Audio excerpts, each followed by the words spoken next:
What's up, everyone? Honkai Star Rail official channel has dropped the preview/review of Jade's kit. We are going to go through it, react, and go in depth with it. I will give my thoughts and specifics that they might not cover in here. I do know a lot about her kit. I've watched a ton of leaks and actual gameplay of her on YouTube, of MOC, all that pure fiction and crap.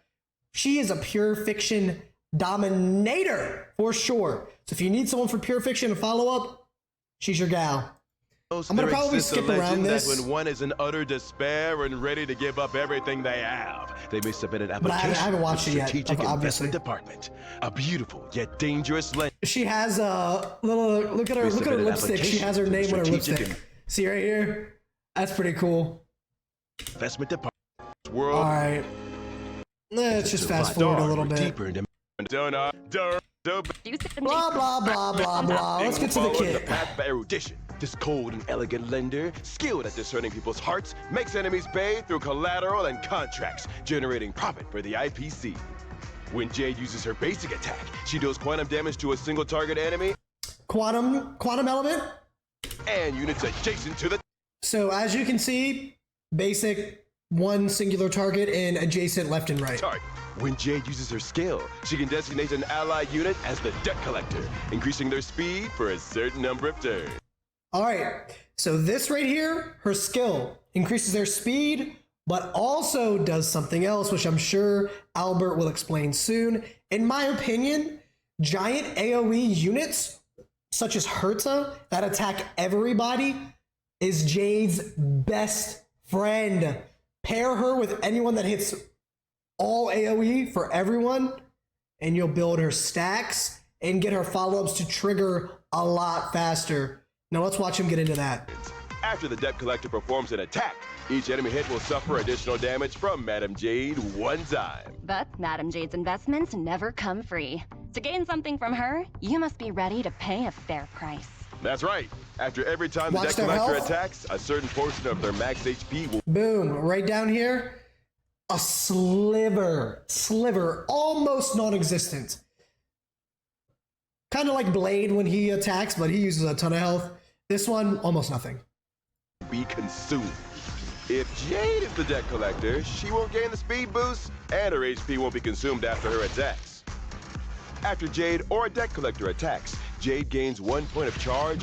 See? She attacked 5 enemies. The stacks went all the way up to 5. Once you get her to 8, it will trigger her follow-up,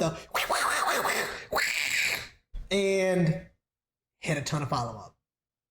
And her crit damage will keep building as well. So she can, when you want a lot of crit rate on her, probably like I would say like 70-something%, and then throw fucking crit damage on her, because she's going to hit insane damage on those follow-ups, and that's what you want her there for. She's just to build the stacks in the left-hand corner from AoE on multiple units, and then trigger her follow-ups as often as humanly possible. Each enemy target hit. When charge reaches a certain number of stacks, Jade will consume the corresponding stack of charge to launch one instance of follow-up attack, dealing quantum damage to all enemies. And you see on the, hold on. You see on the bottom left-hand corner, she has 11 crit damage stacks up right now, right here. Also, charge to launch one once she hits 10, she keeps the overflow too. See?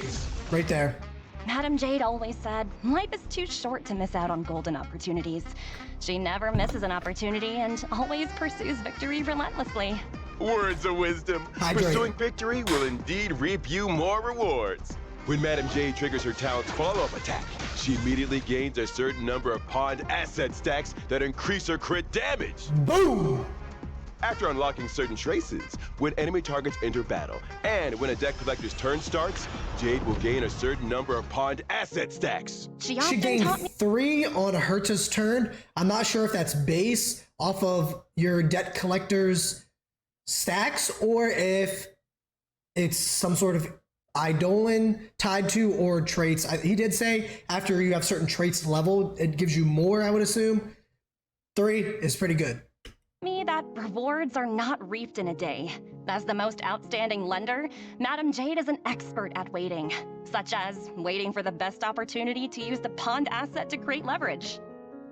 You truly know Madam Jade's teachings inside and out, Director Topaz. Well, she is my most respected senior after all. After Jade uses her technique, enemies in a set range are inflicted with blind fealty for a certain duration. Enemies suffering from blind fealty will not actively attack units on Jade's team. So there you go. I personally think this is, I don't know why you would even use this, except just to get the stacks or the percentages when you enter battle. But I guess it's cool. But you can only have one dimension type thing open at a time. So you have to either choose between this. If you have Firefly on a team, you can only use Fireflies. You know, you really got to choose. When attacking enemies with blind fealty state and entering battle, all enemies with blind fealty will simultaneously enter battle. After entering battle, Jade deals quantum damage to all enemies and immediately gains a certain number of pawned asset stacks. So that's where the technique is actually good, because you gain crit damage. Pawned asset stacks are what enhance your crit damage. When Jade uses her ultimate, she deals quantum damage to all enemies and then enhances her talent's follow-up attack, increasing its damage multiplier. Madam I do love the snake. The snake, pretty freaking dope. Jade is always composed and never shows her emotions, but don't test her limits. If she decides to get serious, no one can escape the fate of being swallowed by the abyss.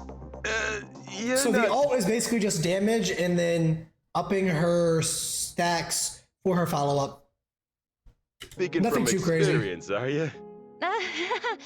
Well, almost. All right. In summary, as a character on the path of erudition, Madam Jade's core mechanics lie in her efficient multi-target capabilities. When teamed up with allies who have multi-target attacks, she can frequently trigger additional multi-target follow-up attacks, allowing her to swiftly dominate the battlefield. And that's what I was alluding to earlier, or what I said earlier. Characters that deal AoE damage or hit every single enemy on the field, Jade's best friend. Now that the lesson is coming to a close, let's engage in a real battle and learn Madam Jade's theory about efficiently harvesting wealth. We get to actually watch it. Madam Jade chooses Madam Herta as her business partner. Finding the right partner is half the battle won. Madam Jade never fails. They did really good on this. Madam Jade uses her skill, turning Madam Herta into the debt collector. Madam Herta's speed is increased, and her attacks deal additional damage thanks to Madam Jade. Madam Herta uses... I think with this, they could have had the UI on the left-hand side with, like over here, I know my webcam's in the way, but where they have the turn order, I think they could have had that in, well, they only have 2 people on the field. Maybe if they had 3 on the team, they could show how it increases her speed and maybe moves her up in turn rate. Her skill and crushes all enemies with her hammer, and this triggers her follow-up attack. These 2 attacks fully charge Madam Jade's energy, and Madam Herta's action turn also allows Madam Jade to obtain a certain number of pawned asset stacks while increasing her crit damage. Madam Jade immediately unleashes a follow-up attack, sweeping the enemy like a raging wind, which then increases her number of pawned asset stacks again. Like I said, a Herta or follow-up characters, everything with ease. The enemy reinforcements arrive, but they only add to the body count. Their arrival allows Madam Jade to collect more pawned assets. Madam Jade unleashes her ultimate. The contract has been signed. There is no turning back. Madam Herta seizes the chance and launches another follow-up attack. And Madam Jade's charge is full once again. Okay, she's at 12. Thanks to the buff provided by her overflow stays. Madam Jade launches an even more powerful follow-up attack. The enemies couldn't even react before they were completely wiped out. That's a wrap. Now, so far, they haven't explained how much overflow you can get that'll carry over, but so far it's 12 over 8, which is 4 overflow. You already have half your stacks. I mean, I think that's pretty good. Even though it's the end of the day, don't rush the clock out just yet. Use your free time to thoroughly review Madam Jade's wealth-building principles, and promotions and raises won't just be a dream. You seem very motivated, Albert. Well done. It's all thanks to the excellent guidance from my mentors. I will show my gratitude through my actions. There you go. Actions speak louder than words, ain't that right, Albert? Thank you, Director. I wish you well. Have a great meeting. Ooh, finally over. Time to clock out. I can't stand another second of this. All right, let's see. Proposal. Don't. All right, so that's it. Let's see. AoE characters, Jade's best friend. Jade will thrive on a crit rate percentage body piece and then crit damage on stacks everywhere else, or substats, I mean, for everything else. You want to build that crit rate 70% or higher. You want to trigger as much as humanly possible. And crit damage, you want that as high as you can possibly get it, because in battle, she'll build even more and you'll just stack that damage up. And when she does her follow-ups, she gonna be nuking. So pure fiction, AoE, she is a dog. She's gonna be next level in that. And the HP stat that she has with her skill almost doesn't even matter. As you can see at the bottom left-hand corner, it took away a sliver of health. And if you're at 1 health, it won't take away anything. Hopefully you're not that low. But yeah, Jade is well, let me say this. I will give my review on Jade. I think she is really good follow-up, pairs well with AoE, pairs well with AoE, even better with AoE follow-up characters. Topaz might not be a good person to pair with her because she's only single target.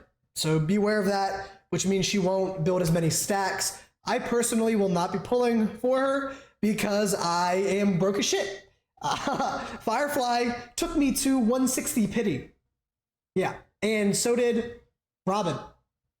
Yeah, and so did almost every single character before them.